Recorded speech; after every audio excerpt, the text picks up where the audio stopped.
When Super Mario 3D World got announced to release on Nintendo Switch back in 2020, everything seemed familiar until... Back then we didn't really know what we could expect from it. Some were expecting a simple added world to the main campaign, but it turned out to be an entirely different mode with a new structure. A structure never seen in a Mario game before. Open worlds. Whereas Super Mario Odyssey was very open in its worlds, it wasn't entirely open world. The story was still linear and the worlds were closed areas. Kingdoms like the Sand Kingdom have been a taste of an open world and I loved it. Bowser's Fury went even further, making the entire world interconnected. It does still follow a somewhat linear formula, in that you only unlock certain islands after each other, so it might be the bridge between Mario Odyssey's open zones, as Sonic calls it, and a full open world Mario game. And the islands may be unlocked in a linear order, but since it's mostly multiple islands at once, you're still given the freedom to choose what island you want to visit first, and how much you want to do there before going to another one. Does the huge, floating, icy propeller fortress seem interesting to you? Go there! Would you rather check out the robust and secretive Colosseum first, where battles might wait? You're more than free to do that. And to spice things up even more, they introduced a temporal event shaking up the events in the world every few minutes. Fury Bowser. Beyond his phenomenal design and his threatening aura, he also serves as something that is often overlooked in favor of his primary use, but is very important to open world games. As open world games let you explore freely in a mostly brand new world, the danger of players getting lost after a while is bigger than you might think. That's why most of them have one central, huge element that's visible from almost everywhere.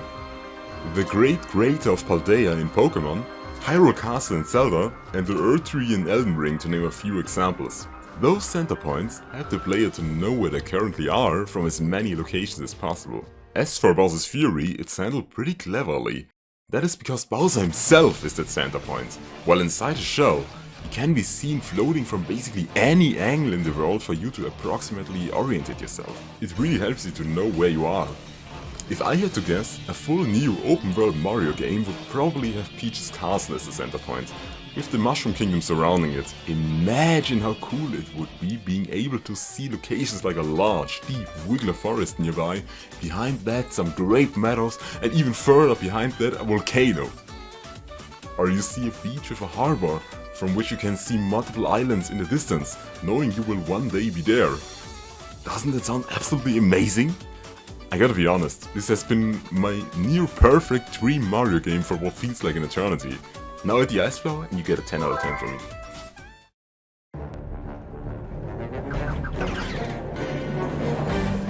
Speaking of the Ice Flower though, would there even be power-ups? What kind of gameplay would the game even have? Mario Odyssey's capture-based abilities? Super Mario 3D World's classic power-ups? Or something completely new? I think Odyssey's mechanics are quite a bit too complicated to implement into a full open world game. You could use any capture from any place at any other place, after all. Imagine going from a desert as a Poké all the way to a snowy mountain. Sounds a little painful for the Poké, doesn't it? More probable, in my opinion, is the case where there's a chosen amount of power-ups Mario can use everywhere, similar to Bowser's Fury. It's kinda interesting to think about that, like the Super Leaf in Bowser's Fury didn't appear like until 3 worlds in or something. I think they would do a similar thing for an open world game, and I think it's amazing. If you think about it, the newer Zelda games did a similar thing. They purposefully made around 5 or 6 abilities, which in turn were implemented into the world very well and could be used in a lot of places and ways. The same would easily be possible for Mario, and basically just a natural evolution of the power-up system in Bowser's Fury. I might make a separate video on the power-ups for an open world game one day, so let me know down in the comments if you'd be interested in that. But in conclusion, I assume the game's gameplay would be a mix of an evolved Odyssey moveset plus the classic power formula of, for example, Super Mario 3D World. Something that's an incredibly important part of open world games to me is the towns. The places where people actually live. Since Bowser's Fury was rather small and short, there were no towns to begin with. One of the general points of criticism towards the newer Zelda games from fans has always been the low amount of settlements spread over the gargantuan world. I would therefore love if they put a lot of different unique towns into a Mario open world.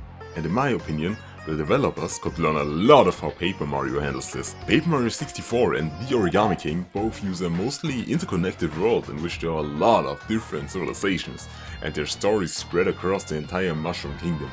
Odyssey also had some very fantastic approaches on civilizations, even if most of them were rather small in scale. I want to look into the distance and see a Las Vegas-like Sniffit city in a desert, or a Christmas-like village on top of a glacier.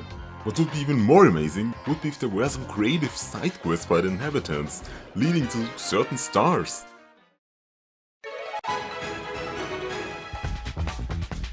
One thing no mainline Mario game has really done before, but I can absolutely see coming, is a level up system. Okay, I know it sounds weird, but hear me out. You could use star experience you get from collecting stars and completing side quests to level up and then choose between different bonuses for Mario. For example, you could upgrade your jump height so you can reach even further away in higher places than before. Or you could increase your inventory space, letting you carry more backup items with you while playing. If you want to turn Mario into a hedgehog, feel free to upgrade your movement speed to cruise across the world. Even better, unlocking new special moves. Double jumps, spin gliding a la Luigi, the crouching high jump from Mario 2 and Wonder. Everything could be possible. It would make exploring the world and achieving goals even more rewarding than ever before. Bowser Kingdom's Peach and Mario is gonna defeat him and save her. Because we all know that they never changed its story. And they all lived happily ever after. The end.